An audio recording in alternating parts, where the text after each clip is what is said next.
Hey guys! Welcome back to the Best Picture Challenge! We took a little break and now we're back to talk about Arrival. I'm back. Yeah, we just watched it this morning. How great is renting movies on Amazon? This is not sponsored, but it should be. So, we're gonna talk about Arrival. It's up for 8 Oscars, including Best Picture. What's your one word? Mind blown. Wow! That's my word. So this movie dives right into the action, which I thought was great because when you're watching something like sci-fi, you want to just like get right in there, right? They throw you right in. You're swimming. You're swimming. Yeah. Hopefully. So it starts off with these 12 alien spaceships landing all throughout the world. One in the United States, in Montana. Yeah. So the story really focuses on that group in Montana that's trying to communicate with these alien life forms. This really made me think about my own life. How terrifying it would be if aliens invaded? Yes. Yeah, I've been pissing my pants! I think about this a lot. You do? I do. I always think like, that's gonna be a big ship and it's gonna be like nighttime when that ship comes and is over my entire city. I try not to think about it, but I think about it a lot. I used to pray every night, like, God, please do not let me get abducted by aliens tonight. And I still include it in my nightly prayers, but now instead of like going into the specifics, I say, God, you know all my stuff. Because I just have too many. I have too many horror stories, and you know what's up. So I'm like, you know all my stuff. You covering all the bases. Please let us be safe. Really sad. Let's just talk about the movie. So they have no idea what these aliens want. They don't know if they're there to cause trouble or if they just want to speak English. They want to borrow some sugar. They don't speak any language that's familiar to any Earthlings. So it's up to this linguistics professor slash translator extraordinaire played by Amy Adams to really lead this Montana team to figure out what these aliens are doing here and what they're saying. Because Amy Adams is like the freaking Tower of Babel of the entire world. She pretty much speaks like every language. It's crazy. So she is joined by scientist Ian Donnelly, played by Jeremy Renner. Okay, raise your hand if you remember when Jeremy Renner was on the It Factor on Bravo. It was about this TV show that, it was a TV show. Yeah. That followed these aspiring actors. There was like 6 of them, I think. There might have been even more than that. I'm not sure. Maybe. But he was on it, like, before he made it big. And it was awesome. If you guys can find the It Factor anywhere, definitely watch it because it's worth it. Yeah. But anyway, the government scoops these 2 up to lead the team, and the government was really represented by Forrest Whitaker, who played this like army colonel guy. He basically represented the whole government. Well, I mean, there was no like president in this conversation. There was also the Joaquin Phoenix looking guy who wasn't really Joaquin Phoenix. Yeah, I mean there were other officials, but they really filtered the government through Forrest Whitaker's character. It made you really think, like, what's gonna freaking happen if this actually happens? I thought you were gonna say when, and I was just like, what do you know? No. I mean, what is the protocol here? We don't know if we've had visitors. Do you know that? Maybe Area they 51? know. Maybe they know. But the beginning of this movie reminded me so much of like all those Robert Langdon movies, like Da Vinci Code and Angels and Demons, when they just like, the officials have so little information. We know nothing. They just show up and talk to Tom Hanks and they're like, we're taking you to Italy. It's very much like that. And she's like, okay. What else is she gonna say? I would be like, I don't want to do this one. It's she didn't want that other Berkeley guy to do it, right? Alright, I feel like we're getting off track here. But anyway, the government has already initiated contact with these aliens, but they don't know what the hell they're saying because they're just like, it's like a stomach growling and like feet tapping on the floor. Yeah, pretty much. Okay, so clearly this is a sci-fi film. We're talking about aliens here. But what makes it special is that they use this alien invasion as a platform to explore humanity. What? Boom! Mic drop. This is not a microphone, it's lights. But anyway, it's like a microphone.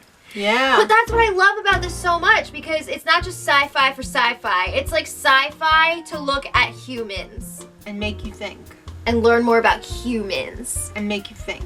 So when the movie starts out, there's like this worldwide pandemonium, obviously, because like there's aliens all over the place.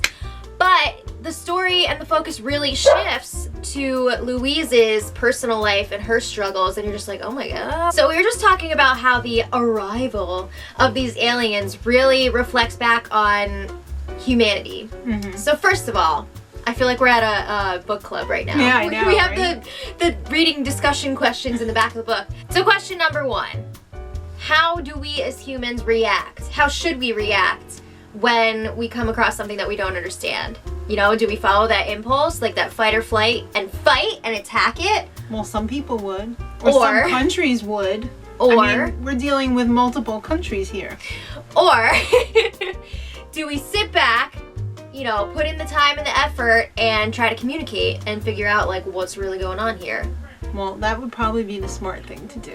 Probably, right? But when you've got a freaking 50-story spaceship, like, waiting and not speaking any... Yeah, but like what if they're there to sell cupcakes or something? You don't know what's up. That's the thing, like, what do? We don't understand. We don't know what Right. to do. And then in that same vein, what's more powerful, words or actions? We see here the the contrast in the beginning. Amy Adams is all like, words are the most important thing, like language is the cornerstone of humanity, and Jeremy Renner's all like, it's science. Another big theme explored in this movie, what is time? Like, is our concept of time completely off? As humans, we think of time as like this linear thing, you know, there's a clear past, a present, and a future. But this movie really brings that into question. It raises a lot of questions that I think about all the time. This movie, without giving anything away, really suggests that maybe like it is a little bit more fluid than we were previously thinking. Maybe there is no clear beginning or end.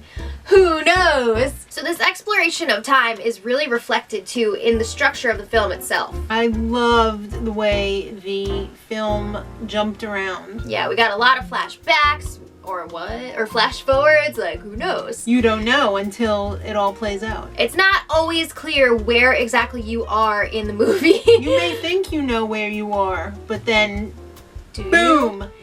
Truth bomb gets dropped on you and you're like, wait, what Yeah. happened there? It can be quite confusing and even a little bit frustrating at times throughout this movie, trying to figure out like where you are, But it's worth or when it. you are. If you just let it happen, you're just so satisfied at the end. You're just like, oh, I get it now. I would say this movie definitely is a slow burn, maybe a little bit too slow in the middle. I don't think so. Up until like the last 20 minutes or so, when everything really starts to come together, that last I don't know, 10 minutes maybe, it's just like, whoa, it's all Yeah. making sense now. It's crazy. Yeah, I like that. So, as I mentioned earlier, this film is up for 8 Oscars. Woo! Look Including at that cash. Best Picture, Best Director, Best Adapted Screenplay. This movie was actually based on a short story by Ted Chiang called Story of Your Life. Story of Your Life! And I kind of want to read that short story now. I know. Right? I know. Ooh. But what the hell? No Best Actress nomination for Amy Adams? She brought she brought everything to this movie. She was in this. She was in Nocturnal Animals, and like, no Best Actress for either of those. Like, what? That's freaking crazy. I thought her performance in this was great. It was very quiet. It drew you in. She wasn't like all bleh about it. Like, it's Yeah. this movie has aliens in it, and you expect her to be like, bleh! But not once was she like screaming or anything. She was amazing. Very in this role. subdued. Yeah. She was amazing. These characters could use a little more sleep, though. Yeah, for sure. I don't know how they stayed up for so long, because I mean, like, they were talking to these aliens for like weeks, and it seemed like they were never sleeping. How can you sleep when, like, But still- the fate of the world is in your hands? Yeah, but like, you have to sleep.